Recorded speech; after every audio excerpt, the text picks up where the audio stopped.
ሰላም ጤና ይስጥልን በመላው ዓለም የምትገኙ የተወደዳችሁ የሮሃ ቲቪ ተከታታዮች የጥር 7 2018 ዓ.ም የምሽት ዜናዎችን ይዘንላችሁ ቀርበናል። አገዛዙ ከሚኒሊክ እዝ ታግዷል የሚል ሐሰተኛ መረጃ ያሰራጨበት አርበኛ ወንድሙ ማሩ መግለጫ ሲሰጥ ከ105 በላይ ያገዛዙ ሚሊሻዎችና ንጹሃን ደግሞ በድሮን ጥቃት ተገድለዋል። ባለፉት 2 ቀናት በወልዲያና በራያ ቆቦ ቀጠና በተደረጉ ውጊያዎች በፋኖ ድባቅ የተመታው ብልጽግና ከኤርትራና በህዋት በኩል ለፋኖ የተላኩ መሳሪያዎችን ያስኩ ብሏል። ወልቃይት ሁመራ ከተማን የጎበኙት የአሜሪካው አምባሳደር ማሲንጋ መጪው ጊዜ ውስብስብ ነው ሲሉ ተናግረዋል። የጅቡቲ መንግስት የኢትዮጵያን አየር ክልል ጥሶ በመግባት በፈጸመው የሰው አልባ አውሮፕላን ጥቃት 3 ንጹሃኖች ሲገደሉ በርካቶች መቁሰላቸው ተገልጿል። ሐማስ በጋዛ የሚመሰረተው ጊዜያዊ አስተዳደር ስራውን እንዲጀምር እንደሚተባበር አስታውቋል። ውድ አድማጭ ተመልካቾቻችን አብራችሁን ልትቆዩ ከፈቀዳችሁ እነዚህ መረጃዎች በዝርዝር የምናሰማችሁ ይሆናል። የሮሃ ቲቪ ወቅታዊና ሐቀኛ መረጃዎች እንዲደርሷችሁ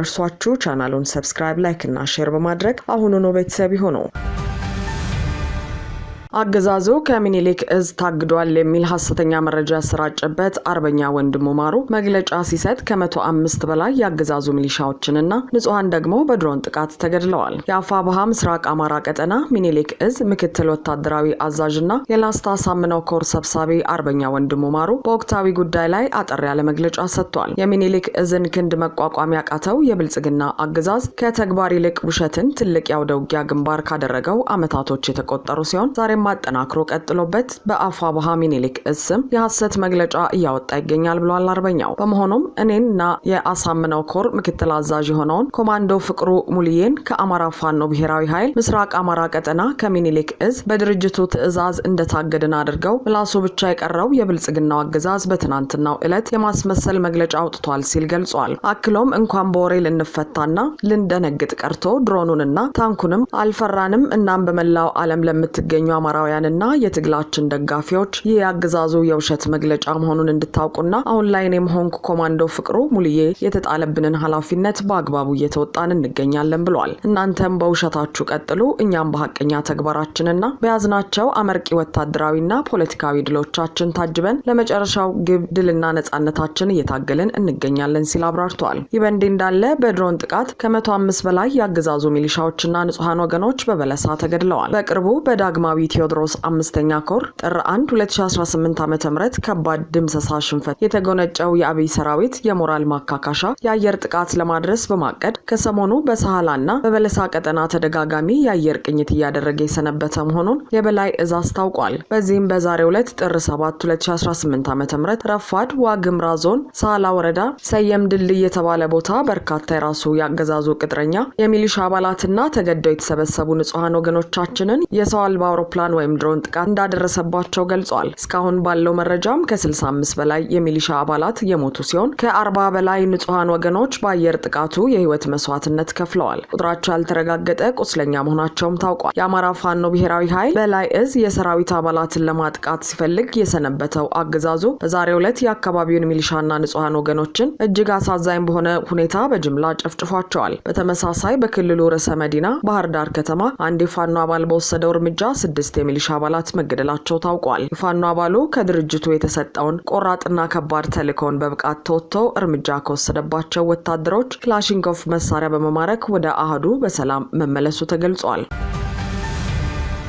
ባለፉት 2 ቀናት በወልዲያና በራያ ቆቦ ቀጠና በተደረጉ ውጊያዎች በፋኖ ድባቅ የተመታው ብልጽግና ከኤርትራና በህዋት በኩል ለፋኖ የተላኩ መሳሪያዎችን ያስኳለ። የብልጽግናው አገዛዝ ፌዴራል ፖሊስ የተባለው የገዳይ ስብስቡ በኩል ትናንት ማምሻውን ባሰራጨው መረጃ የኤርትራ መንግስት ለፋኖ የላከውን መሳሪያ ይዣሉ የሚል መግለጫ አውጥቷል። በወሎ ቀጠና ባሉ በርካታ ወረዳዎች የአፋብኃ ምስራቅ አማራ ቀጠና ሚኒሊክ እዝ ፋኖች እየፈጸሙት ባለው ጥቃት ከባድ ኪሳራ የደረሰበት ብልጽግና ሽንፈቱን ማካካሻ ሌላ ማሳበቢያ እየፈለገ ነው። በዚህም ትናንት ባሰራጨው መረጃ የኤርትራ መንግስት ለፋኖ የላከውንና ህዋት በመቀሌ ከተማ ተረክቦ ለፋኖ ሊያስተላልፈው የነበረውን የመሳሪያ ተተኳሽ ወልዲያ ላይ ይዣለው ሲል ገልጿል። ይህ መሳሪያም በሸዋሮቢት ለሚገኙ ፋኖች ሊተላለፍ ነበር ሲል መረጃውን አሰራጭቷል። ሆኖም ብልጽግና 56000 ተተኳሽ ለፋኖ ሊሰጥ ሲል ያስኩኝ ቢልም የተለመደ ማወናበጃው መሆኑ ይታወቃል። ከዚህ ቀደምም መነሻቸውን ትግራይ ያደረጉ መሳሪያዎችን ይዣለው ሲል ብልጽግና መግለጹ አይዘነጋም። እንዲሁም ሆኖም በዘመቻ አርበኛ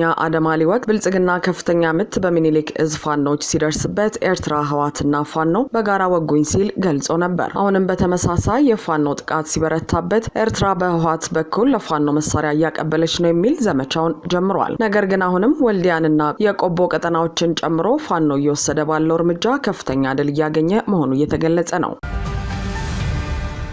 ወልቃይት ሁመራ ከተማን የጎበኙት የአሜሪካ አምባሳደር ማሲንጋ መጪው ጊዜ ውስብስብ ነው ሲሉ ተናገሩ። በወልቃይት ጠገዴ ሰቲት ሁመራ ዞን ዛሬ ረፋዱን የተገኙት በኢትዮጵያ የአሜሪካ አምባሳደር ኤርቪን ማሲንጋ ከፖለቲካ ይልቅ ለህዝብ ቅድሚያ መስጠት አለበት ሲሉ ጥሪ አቅርበዋል። በሰሜን ምዕራብ ኢትዮጵያ የምትገኘውን ሁመራን መጎብኘታቸውን ያሳወቁት ማሲንጋ ሁሉም ወገኖች ከፖለቲካ በላይ ለህዝብ ቅድሚያ እንዲሰጡ ጥሪ አቀርባለሁ ብለዋል። አምባሳደሩ የአማራና የትግራይ ክልሎች በይገባኛል ከሚወዛገቡ ባቸው ቦታዎች አንዱ የሆነውን አካባቢ ከጎበኙ በኋላ በማህበራዊ ሚዲያ ላይ ባሰፈሩት መልእክት ከምንም ነገር በላይ ህዝቡን በማስቀደም መጻኢ ፖለቲካዊ እድላቸውን በተገቢው ጊዜ እንዲወስኑ እድል ሊሰጣቸው ይገባል ብለዋል። ሁሉም ሰው ደህንነቱና ክብሩ በተጠበቀ ሁኔታ ቀጣይ ህይወቱን የት መገንባት እንዳለበት እንዲወስን በኢትዮጵያ የሚመራና በተባበሩት መንግስት የሚታገዝን ሂደት አሜሪካ ትደግፋለች ብለዋል። ለዚህም ሁሉም ወገኖች ከፖለቲካ በላይ ህዝብን በማስቀደም የወደፊት የፖለቲካዊ እጣ ፈንታ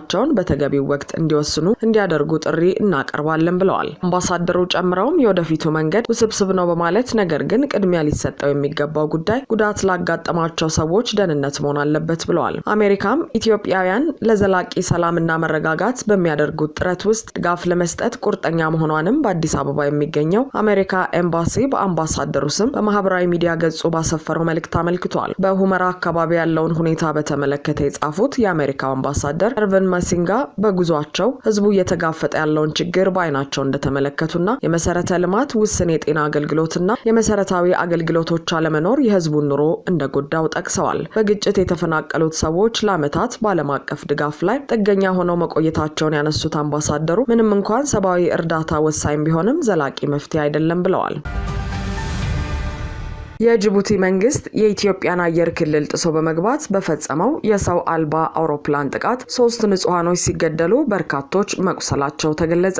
አብይ አህመድ ሀገሪቱን በሁሉም አቅጣጫ የሚገኙ ድንበሮቿን ክፍት በማድረግ ከተራ ታጣቂዎች እስከ ጎረቤት ሀገራት መንግስታት እንደፈለጉ በመግባት ኢትዮጵያውያን ላይ ያሻቸውን ጥቃት የሚፈጽሙባት ሀገር ካደረጋት ዋላ ድር ብሏል። የጅቡቲ መንግስት ንብረት እንደሆነ የተነገረለት አንድ የሰው አልባ አውሮፕላን ጥር 5 2018 ዓ.ም የኢትዮጵያን የአየር ክልል ጥሶ በመግባት በአፋር ክልል ጥቃት መፈጸሙን መረብ ሚዲያ ከታማኝ ምንጮቹ ለማረጋገጥ ችሏል። የድሮን ጥቃቱ የተፈጸመው በአፋር ክልል ኤልዳር ወረዳ ስር በሚገኝ በአንድ የገጠር መንደር ላይ ሲሆን በዚህም 3 ንጹሃኖች ሲገደሉ በርካታ ንጹሃኖች ደግሞ መቁሰላቸውን ምንጮች አክለው ገልጸዋል። በጥቃቱ ከሞቱትና ከቆሰሉት መካከል ሴቶችና ህጻናት እንዲሁም አረጋውያን እንደሚገኙበት ነው የመረብ ሚዲያ ምንጮች የገለጹት። በዚሁ አፋር ክልል ከወራት በፊትም በተመሳሳይ መነሻውን ከጅቡቲ ያደረገ የሰው አልባ አውሮፕላን የኢትዮጵያን ድንበር ጥሶ በመግባት በቀብር ስነ ስርዓት ላይ በነበሩ ኢትዮጵያውያን ላይ በፈጸመው ጥቃት የሃይማኖት አባቶችና አዛውንቶችን ጨምሮ በርካቶች መገደላቸውን በወቅቱ መዘገቡ አይዘነጋም።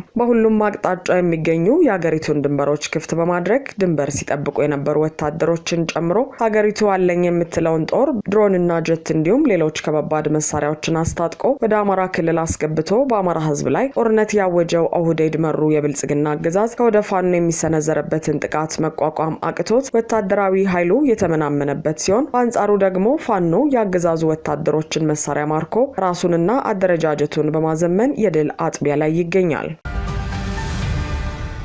ሐማስ በጋዛ የሚመሰረተው ጊዜያዊ አስተዳደር ስራውን እንዲጀምር እንደሚተባበር አስታወቀ። የጋዛ ጦርነትን ለመቋጨት የተፈረመው የሰላም ስምምነት ግዛቱን የሚያስተዳድር በባለሙያዎች የሚመራ ቴክኖክራት መንግስት ወደሚቋቋምበት ሁለተኛ ምዕራፍ መሸጋገሩን የአሜሪካ መልእክተኛ ስቲቭ ዊትኮፍ አስታውቀዋል። ባለፈው ጥቅምት ወር በተፈረመው የተኩስ አቁም ስምምነት በምዕራፍ 1 ትግበራው የታጋቾችና የእስረኞች ልውውጥ ሲፈጸምበት በዚህ ምዕራፍ እስራኤል በከፊል ከጋዛ የወጣች ሲሆን ወደ ግዛቱ የሚገባው እርዳታም ጨምሯል። ሁለተኛው ምዕራፍ ደግሞ መልሶ ለመገንባትና ጋዛን ሙሉ በሙሉ ከወታደራዊ ኃይል ነፃ ለማድረግ የሚወሰዱ እርምጃዎች እንደሚተገበሩበት ዊትኮፍ ገልጸዋል። ሰርጡን ከወታደራዊ ኃይል ነፃ የማድረግ እርምጃ ሐማስና ሌሎች የፍልስጤም ነፃ አውጪ ቡድኖችን ትጥቅ ማስፈታትን እንደሚያካትትም ተናግረዋል። አሜሪካ ሐማስ ለግዴታዎቹ ሙሉ በሙሉ ተገዢ እንደሚሆን ትጠብቃለች ያሉት ዊትኮፍ ይህንን አለመፈጸም ከፍተኛ የሆነ መዘዝ ያስከትላል ብለዋል። ሐማስ ፍልስጤምን ነፃ አገር ሆና